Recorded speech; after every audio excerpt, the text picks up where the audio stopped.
नमस्कार दोस्तों, आपका एक बार फिर से स्वागत है।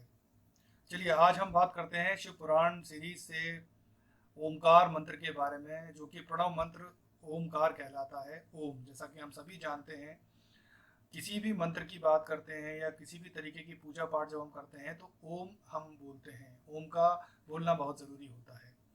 तो जैसा कि हमारे पिछले वीडियोस में मैंने बताया था, ब्रह्मा जी की उत्पत्ति के बारे में, विष्णु जी की उत्पत्ति के बारे में और उनके युद्ध के बारे में, शिवलिंग की उत्पत्ति के बारे में।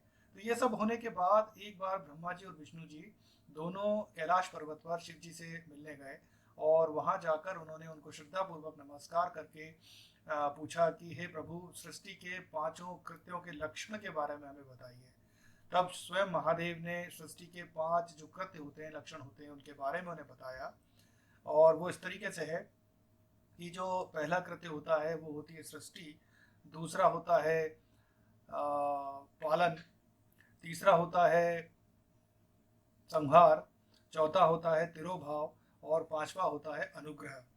तो अब सृष्टि मीन्स संसार की रचना का आरंभ सृष्टि कहलाता है और उसको, सृष्टि को सुचारू रूप से चलाना, सुस्थिर रहना, चलना पालन कहलाता है। सृष्टि का विनाश जो है वो संहार कहलाता है और प्राणों का उत्क्रमण जो होता है वो तिरोभाव कहलाता है। और सबसे आखिरी में जो अनुग्रह है वो मोक्ष है। तो ये पांचों अवयव स्वयं महादेव जी में समाहित हैं, जो सृष्टि के पांच अवयव हैं। और जो जगत है, स्थिर जगत, उसमें सृष्टि के जो चार अवयव होते हैं वो सृष्टि के दौरान में मानव जगत में मनुष्य उसका इस्तेमाल करता है। और जो पांचवा अवयव है अनुग्रह, मोक्ष, वो स्वयं उसको जब मोक्ष मिलता है तो वो अनुग्रह कहलाता है। अब पंचभूत तत्वों में पृथ्वी के जो पंचभूत या हम कहें जगत के पंचभूत महाभूत तत्व होते हैं, उनमें ये पांचों कृत्यों के लक्षण समाहित हैं। तो जो सृष्टि है वो पृथ्वी है और जो पालन है वो जल है, जल तत्व है। संहार जो है वो अग्नि तत्व है और तिरोभाव जो है वो वायु तत्व है और अनुग्रह जो है, मोक्ष जो है, वो आकाश तत्व है। तो इस तरीके से जो पंच महाभूत तत्व होते हैं वो पंचभूत महातत्व इन सृष्टि के पांचों कृत्यों में समाहित हैं। अब अगर हम बात करते हैं तो जो पृथ्वी है, तो पृथ्वी के द्वारा सृष्टि की रचना होती है। जल के द्वारा सृष्टि का पालन होता है। अग्नि जो है वो विनाश करती है, जला देती है। वायु जो है वो एक स्थान से दूसरे स्थान पर लेके जाती है। और अंततः जो अनुग्रह है वो आकाश में मिलता है, जिसको हम मोक्ष बोलते हैं। तो महादेव जी बोलते हैं कि ये पांचों जो तत्व हैं, इनका भार सहन करने के लिए मेरे पांच मुख होते हैं। जो चार मुख हैं वो चारों दिशाओं की ओर होते हैं और जो पांचवा मुख है वो बीच में होता है।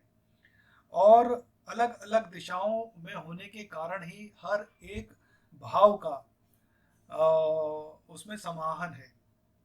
अब जब सृष्टि का आरंभ हुआ तो शिव जी ने बोला कि आप मीन्स ब्रह्मा और विष्णु ने, आपने मेरी तपस्या करके जो पहले दो कृत्य हैं उनका भार संभाला। तो सृष्टि की जो रचना है उसका काम जो है वो ब्रह्मा जी को दिया गया।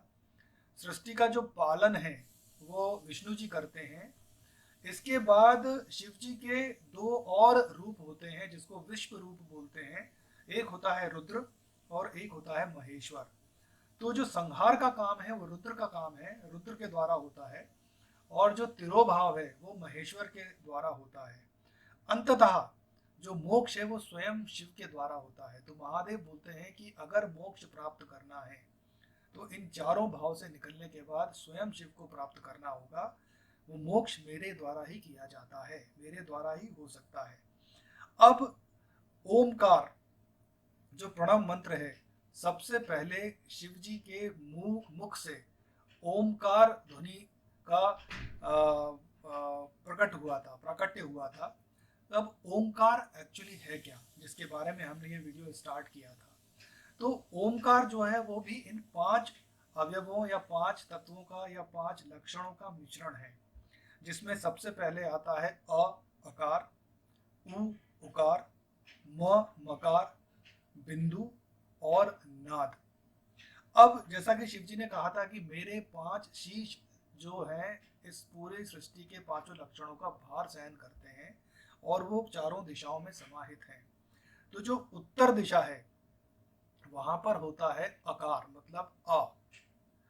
जो पश्चिम दिशा है वहां पर होता है उकार उ। फिर आती है दक्षिण दिशा जहां पर मकार होता है। पूर्व दिशा में बिंदु होता है और जो मध्य है वहां पर नाद होता है। तो इन पांचों का मिश्रण कर कर ओमकार बनता है, जिसको हम प्रणव मंत्र बोलते हैं।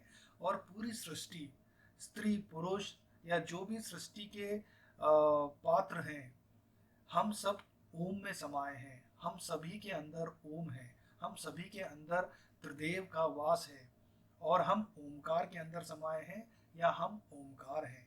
तो अब अगर हम ओमकार को समझना चाहते हैं, ओम को समझना चाहते हैं, तो वो है अ उ म बिंदु और नाद ओम।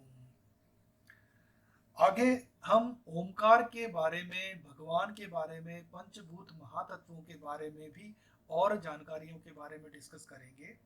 अभी के लिए इतना काफ़ी है। उम्मीद है आपको ये जानकारी पसंद आई होगी और ओमकार के बारे में भी आपको, प्रणव मंत्र के बारे में भी आपको जानकारी मिली होगी। इसके बाद हम पंचाक्षर मंत्र के बारे में भी चर्चा करेंगे, जो कि शिव जी का महान मंत्र है, मूल मंत्र है, जिसको हमें हमेशा करना चाहिए। तो ओम के बाद हम अगली सीरीज में, अपने अगले अगले एपिसोड में बहुत सारी और भी चर्चा करेंगे। तब तक के लिए धन्यवाद, नमस्कार। और आखिरी में, यदि आपने अभी तक मेरे चैनल को सब्सक्राइब नहीं किया है तो कृपया उसको सब्सक्राइब करें, ज़्यादा से ज़्यादा शेयर करें, लाइक करें। वीडियो पसंद आए तो औरों को भी बताएं। धन्यवाद।